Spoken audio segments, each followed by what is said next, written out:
नमस्कार आदाब दोस्तों, चलिए आज है 19 मई। सुबह देश की ताजा बड़ी खबरें आपके लिए लेकर हाजिर हैं। चलिए दोस्तों, सबसे पहले डालते हैं सिर के ऊपर। अतीक अहमद और अशरफ की हत्या करने वाले तीनों शूटरों के खिलाफ एसआईटी ने जुटाए सबूत। जल्द कोर्ट सुनाएगा तीनों को फांसी की सजा। बीजेपी समेत अन्य भक्तों को बड़ा झटका। बीजेपी के रामराज को लेकर सपा नेता स्वामी प्रसाद मौर्य का बड़ा बयान, कहा रामराज हटाओ आरक्षण बचाओ। बाबा धीरेन्द्र शास्त्री के हिंदू राष्ट्र वाले बयान पर चिराग पासवान का बड़ा हमला, कहा देश संविधान के आधार पर चलेगा, किसी बाबा के कहने से नहीं बनेगा हिंदू राष्ट्र। यूपी के अलीगढ़ के ऐतिहासिक हनुमान मंदिर में मुस्लिमों के प्रवेश पर बाबाओं ने लगाया बैन, कहा मुसलमान मंदिर में आते हैं चोरी करने। ज्ञानवापी मस्जिद में हाई कोर्ट के सिबलिंग की कार्बन डेटिंग के आदेश को मुस्लिम पक्ष ने दी चुनौती, आज सुप्रीम कोर्ट करेगा सुनवाई। पश्चिम बंगाल में रिलीज होगी the Kerala story film, supreme court ने फिल्म से बैन हटाया। ममता बनर्जी बोली, अगर पश्चिम बंगाल में कुछ हुआ तो हम नहीं होंगे जिम्मेदार। चीन के सामने मोदी ने टेके घुटने, भारतीय जवानों का खुलेआम बॉर्डर पर कत्लेआम कराने वाले चीन के लिए मोदी ने दिखाई दरियादिली। डूबे हुए चीन के विमान को खोजने के लिए मोदी ने भेजा नेवी का विमान। देश की जनताएं मोदी के खिलाफ भारी गुस्सा। तो दोस्तों, सभी खबरों को एक एक कर विस्तार से आपको बताने वाले हैं। वीडियो को दिल से लाइक कर चैनल को सब्सक्राइब जरूर कर लें। इसी के साथ पहली फड़ी खबर कल के सामने अतीक अशरफ हत्याकांड में तीनों शूटरों के खिलाफ एसआईटी ने जुटाए सबूत। जल्द कोर्ट सुनाएगा इन तीनों को फांसी की सजा, अंध भक्तों को झटका। दरअसल आपको बता दें, पुलिस की मौजूदगी में हुए अतीक अशरफ हत्याकांड की विवेचना में जुटे विशेष जांच दल एसआईटी ने गिरफ्तार तीनों शूटरों के खिलाफ चश्मदीदों के बयान और वीडियो फुटेज के जरिए अहम सबूत जुटाए हैं। एसआईटी जल्दी शूटरों के खिलाफ अदालत में चार्जशीट दाखिल करने की तैयारी में है। दरअसल आपको बता दें, अतीक अशरफ की जिस तरह लाइव मीडिया कवरेज के दौरान पुलिस कस्टडी में हत्या हुई, उसके बाद एसआईटी को बहुत मशक्कत करने की जरूरत नहीं है। देश दुनिया तक इसके वीडियो प्रसारित हुए और सबने लाइव मर्डर देखा। लेकिन अब बड़ी अपडेट निकल के सामने, अफसरों को अभी शूटरों के पिस्टल की बैलिस्टिक रिपोर्ट का इंतजार है, जिससे ये भी तय हो जाएगी कि मौके से बरामद असलों से ही हत्या की गई थी। सूत्रों का कहना है कि शूटर लवलेश तिवारी, सनी सिंह और अरुण मोरलिया के खिलाफ सारे सबूत खुद चीख चीख कर हकीकत बयान कर रहे हैं। अब इसी आधार पर एसआईटी कोर्ट में चार्जशीट दाखिल करेगा और इन तीनों शूटरों को फांसी की सजा कोर्ट जल्द ही सुना सकता है, जो कि बीजेपी और गोबर भक्तों को बहुत बड़ा झटका है। इसी के साथ पहली फड़ी खबर कल के सामने रामराज को लेकर स्वामी प्रसाद मौर्य का भाजपा पर बड़ा हमला, कहा रामराज हटाओ आरक्षण बचाओ। दरअसल आपको बता दें, समाजवादी पार्टी के वरिष्ठ नेता स्वामी प्रसाद मौर्य ने भाजपा के रामराज को लेकर आज बड़ा हमला बोला है। रामराज को आरक्षण से जोड़ते हुए उन्होंने कहा कि रामराज धोखा है, रामराज हटाओ आरक्षण बचाओ। इस मुद्दे पर एबीपी न्यूज से बात करते हुए स्वामी प्रसाद मौर्य ने कहा कि बीजेपी रामराज का ढोल पीटती है। जब से बीजेपी रामराज की रट लगाई है, तब से अनुसूचित जाति, अनुसूचित जनजाति और पिछड़ों का आरक्षण लगातार घटाया जा रहा है। ग्राम विकास अधिकारियों के पदों पर भर्ती निकली, उसमें भी आरक्षण पहले से ही साफ कर दिया गया।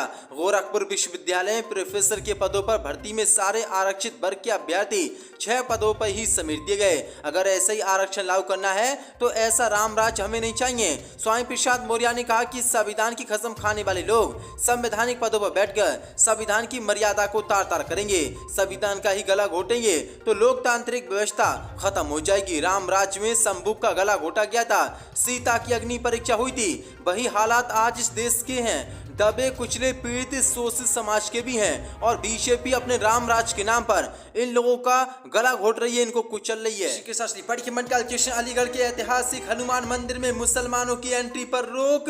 बाबा बोले, मंदिर में चोरी करने आते हैं मुसलमान, मुसलमानों में भारी गुस्सा। दरअसल आपको बता दें, उत्तर प्रदेश के अलीगढ़ से आज चौंकाने वाली खबर सामने आ रही है। दरअसल यहाँ हजारों साल पुराने ऐतिहासिक हनुमान जी के मंदिर में मुस्लिमों के प्रवेश पर बाबाओं ने प्रतिबंध लगा दिया है। इतना ही नहीं, मंदिर में आने वाली हिंदू महिला और पुरुषों के लिए भी ड्रेस कोड जारी किया गया है। मंदिर में छोटे कपड़े, कटी फटी जींस को बैन कर दिया गया है।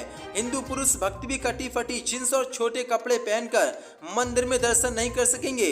अलीगढ़ के प्रसिद्ध ऐतिहासिक गिलहर राज जी के महंत ने इन गाइडलाइनों को जारी किया है।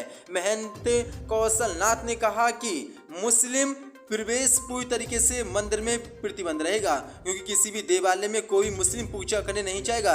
जब पूजा करने जाना नहीं है तो आना ही क्यों है। उन्होंने कहा कि इसलिए मुसलमानों का प्रवेश मंदिर में पूर्णतः वर्जित कर दिया गया है। अगर फिर भी कोई मुसलमान घुसने की कोशिश करता है तो उसकी शिकायत की जाएगी और पुलिस को शिकायत कर उस मुसलमान को जेल में डलवाया जाएगा। महंत ने कहा कि मुस्लिमों को प्रवेश बैन अच्छी बात है, क्योंकि मुसलमानों का मंदिर से कोई लेना देना नहीं है। ये लोग सिर्फ मंदिर में चोरी करने के लिए आते हैं। जो बड़ी अपडेट है, किस तरह से इन बाबाओं ने मुसलमानों पर यह आरोप लगाए हैं। मंडल के भागेश्वर धाम के पीठाधीश पर धीरेन्द्र शास्त्री के बयान पर चिराग पासवान का बड़ा हमला। कहा संविधान के आधार पर चलेगा देश, किसी बाबा के कहने से नहीं बनेगा हिंदू राष्ट्र। दरअसल आपको बता दें, बिहार के 5 दिवसीय दौरे पर रहे बागेश्वर धाम पीठाधीश पर धीरेन्द्र शास्त्री ने हिंदू राष्ट्र को लेकर बड़ा बयान दिया है। उनके इस बयान के बाद अब जुमई से सांसद व लोक जनशक्ति पार्टी के रामविलास के राष्ट्रीय अध्यक्ष चिराग पासवान ने आज पटना में कहा कि देश सिर्फ संविधान के आधार पर चलेगा, किसी बाबा के कहने से नहीं चलेगा।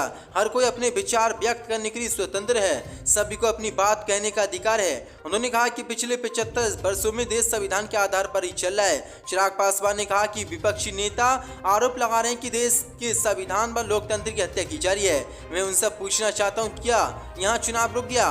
क्या देश के संविधान को ताक पर रखकर राजनीतिक दल अपना कानून बना रहे हैं? पासवान ने कहा कि हम सभी संविधान के अधीन हैं, हर धर्म के लोग यहाँ आते हैं, अपनी बात रखते हैं, लेकिन देश संविधान के आधार पर ही चलता है। चिराग पासवान का यह बयान बागेश्वर धाम के द्वारा पटना में अपने 5 दिवसीय प्रवेश के दौरान बार बार हिंदू राष्ट्र के निर्माण के लिए काम करने की वकालत करने के बाद आया है। उनसे पूछा गया कि बाबा की जो लड़ाई है वो कह रहे हैं कि हिंदू राष्ट्र घोषित भारत को किया जाए, तो चिराग पासवान ने कहा कि संविधान के आधार पर ही देश चलेगा, किसी बाबा के कहने से हिंदुस्तान हिंदू राष्ट्र नहीं बन जाएगा। मंडल की ज्ञान वापी मस्जिद में हाईकोर्ट के सिबलिंग की कार्बन डेटिंग के आदेश को मुस्लिम पक्ष ने दी चुनौती। आज सुप्रीम कोर्ट करेगा सुनवाई। दरअसल आपको बता दें, सुप्रीम कोर्ट उस याचिका पर सुनवाई के लिए शुक्रवार को राजी हो गया है, जिसमें इलाहाबाद हाईकोर्ट ने वाराणसी की ज्ञान वापी मस्जिद परिसर में मिले शिवलिंग का वैज्ञानिक सर्वे कराने का आदेश दिया है। इलाहाबाद हाईकोर्ट के इस फैसले को मुस्लिम पक्ष ने सुप्रीम कोर्ट में चुनौती दी है। इस सर्वे में शिवलिंग की उम्र बताने वाली कार्बन डेटिंग टेक्नोलॉजी भी शामिल है। Chief justice DY Chandrachud, justice PS Narasimha और जस्टिस जेबी की बेंच ने ज्ञान वापी मस्जिद प्रबंधन समिति की तरफ से पेश वरिष्ठ अधिवक्ता हुजैफा अहमदी की दलीलों पर संज्ञान लिया। कोर्ट ने याचिका को शुक्रवार को सुनवाई के लिए स्टेट कर दिया है। अहमदी ने कहा कि इलाहाबाद हाईकोर्ट के आदेश के खिलाफ दायर अपील लंबित है। इलाहाबाद हाईकोर्ट ने 12 मई को अत्याधुनिक तकनीक का इस्तेमाल कर ज्ञान वापी मस्जिद में मिले कथित शिवलिंग की उम्र बताने का आदेश दिया था। हाईकोर्ट ने वाराणसी जिला अदालत के उस आदेश को रद्द कर दिया था, जिसमें मई 2022 में ज्ञान वापी मस्जिद परिसर में किए गए सर्वे के दौरान मिले शिवलिंग की कार्बन डेटिंग समेत बाकी वैज्ञानिक परीक्षण कराने की अपील वाली याचिका खारिज कर दी गई थी। लेकिन अब बड़ी अपडेट निकल के सामने आ रही। मुस्लिम पक्ष लगातार जो फव्वारा है शिवलिंग जिसको हिंदू पक्ष बता रहा है, उसकी कार्बन डेटिंग कराने की साफ इनकार कर रहा है। लेकिन अब सुप्रीम कोर्ट मुसलमान पहुंच गए हैं। आज सुप्रीम कोर्ट इस पर सुनवाई करेगा। अब देखते हैं सुप्रीम कोर्ट जो कार्बन डेटिंग के आदेश से हाई कोर्ट ने दिए हैं उस पर रोक लगाता है या नहीं। इसी के साथ कैलकुलेशन पश्चिम बंगाल में रिलीज होगी the Kerala story. Supreme court ने फिल्म से हटाया बैन। दरअसल आपको बता दें, सुप्रीम कोर्ट ने फिल्म द केरला स्टोरी पर लगे बैन को हटा दिया। ये फिल्म पश्चिम बंगाल में रिलीज होगी। गुरुवार को सुप्रीम कोर्ट ने बंगाल में द केरला स्टोरी पर लगे प्रतिबंध की मामले की सुनवाई की। मुख्य न्यायाधीश डीवाई चंद्रचूड़ ने बंगाल सरकार से कहा कि सख्ती का प्रयोग संयम से किया जाना चाहिए। फिल्म को एक जिले विशेष पर प्रतिबंध किया जा सकता है, लेकिन पूरे राज्य में नहीं। जनता की भावनाओं को नियंत्रित करना सरकार का विशेष अधिकार है। फिल्म पर प्रतिबंध नहीं लगाया जा सकता।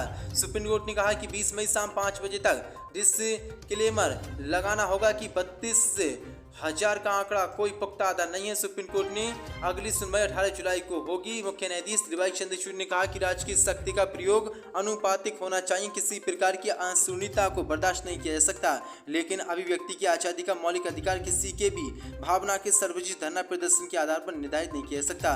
भावनाओं के सार्वजनिक प्रदर्शन को नियंत्रित करना होगा। आपको ये पसंद नहीं है तो इसे मत देखो। लेकिन बड़ी अपडेट निकल के सामने आ रही है। पश्चिम बंगाल में ये फिल्म रिलीज होगी, लेकिन ममता बनर्जी ने बयान जारी कर दिया। उन्होंने कहा कि इस फिल्म को रिलीज करने के बाद अगर पश्चिम बंगाल में कुछ होता है, सांप्रदायिक हिंसा होती है, कुछ भी होता है, तो इसके लिए हम लोग जिम्मेदार नहीं होंगे। इसी के साथ चीन के सामने मोदी ने टेके घुटने। बॉर्डर पर भारतीय जवानों का कत्लेआम करने वाले चीन को मोदी ने दिखाया बड़ा दिल।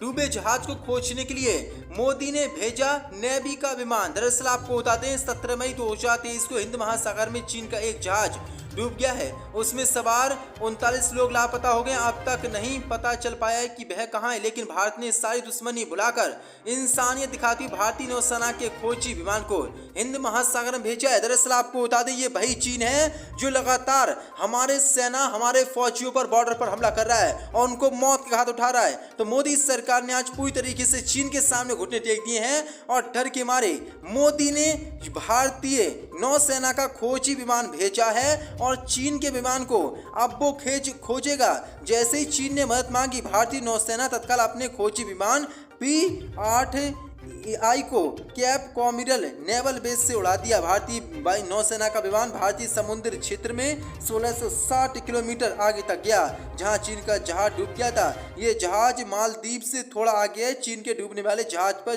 17 चीनी, 17 इंडोनेशिया और 5 फिलीपींस के लोग थे। ये जहाज डूब गया, लेकिन अभी तक इसका पता नहीं चला। लेकिन मोदी सरकार ने आज चीन के सामने घुटने टेक दिए हैं।